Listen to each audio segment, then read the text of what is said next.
Dalam realitas sosial, seringkali garis antara seorang pahlawan dan pendosa hanya ditentukan oleh satu detik yang tak terduga.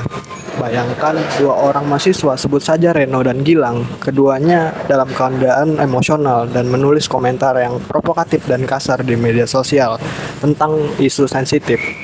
Tindakan mereka mungkin ceroboh dan melanggar etika, namun Reno cukup beruntung karena komentarnya terkubur dan ia tetap dianggap orang yang baik. Sementara Gilang mendapat nasib yang apes karena komentarnya viral dan ia didoxing dan masa depannya hancur karena terkena norma sosial di masyarakat.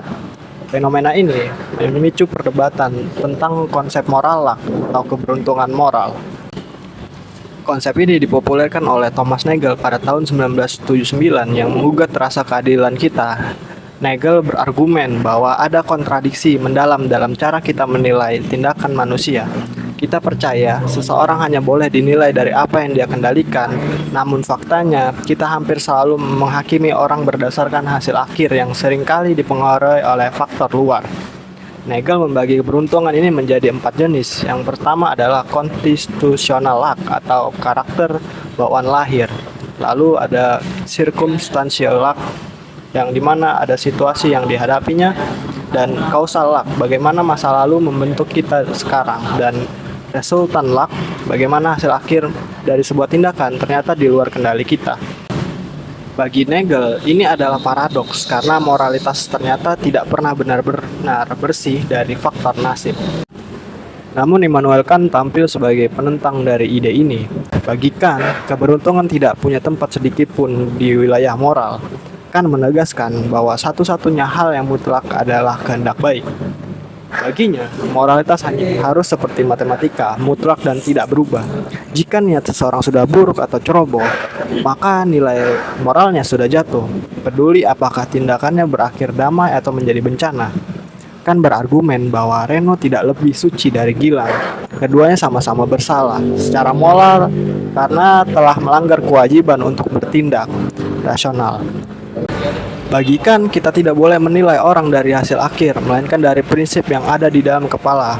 Berseberangan dengan itu, Hegel melihat moralitas tidak bisa dikurung hanya dalam batin. Hegel percaya pada Sittlichkeit, yaitu moralitas yang hidup dan dipraktikkan dalam adat istiadat, lembaga dan kebiasaan masyarakat. Bagi Hegel, niat seseorang baru menjadi nyata ketika ia mewujudkan dalam tindakan di dunia luar. Manusia bukan makhluk yang hidup di ruang hampa. Kita adalah makhluk sosial. Jika tindakanmu menyebabkan kegaduhan atau kerugian bagi orang lain, kamu harus bertanggung jawab atas realitas tersebut. Hegel mungkin melihat bahwa nasib atau keberuntungan adalah cara sejarah bekerja, dan individu tidak bisa memisahkan diri dari dampak nyata yang mereka timbulkan di tengah masyarakat. Perdebatan ini semakin tajam karena menurut pandangannya Bernard Williams, jika Nagel fokus pada kegelisahan batin, William fokus pada agen regret, yaitu perasaan penyesalan mendalam yang dirasakan seseorang terhadap konsekuensi buruk dari tindakan. Meskipun tindakan tersebut tidak disengaja atau tidak patut disalahkan secara moral, Williams berpendapat bahwa meskipun seseorang tidak berniat buruk, perasaan hancur saat tindakannya membuahkan hasil buruk adalah hal yang wajar dan manusiawi. Identitas moral kita tidak bisa steril dari kotoran kejadian di dunia nyata. Hal ini diperkuat oleh Martin Nussbaum yang mengingatkan kita tentang kerapuhan manusiawi. Dalam karyanya The Fragility of Goodness tahun 1986, Nussbaum menunjukkan bahwa karakter yang baik sekalipun bisa hancur karena situasi luar yang tragis. Bagi Nussbaum, moralitas yang terlalu kaku seperti Kant gagal menangkap sisi manusia yang tidak berdaya di hadapan nasib. Senada dengan hal tersebut, Friedrich Nietzsche mengajak kita untuk melampaui konsep baik dan buruk. Nietzsche mungkin akan menertawakan mereka yang meributkan soal keadilan nasib. Melalui konsep amor fatinya, menggambarkan sikap menerima, merangkul, dan bahkan menyintai segala aspek kehidupan, baik suka maupun duka, keindahan maupun penderitaan. Ini adalah rumus Nietzsche untuk melihat kebesaran manusia yang tidak ingin ada perbedaan, tidak ke depan, tidak ke belakang, dan tidak selamanya.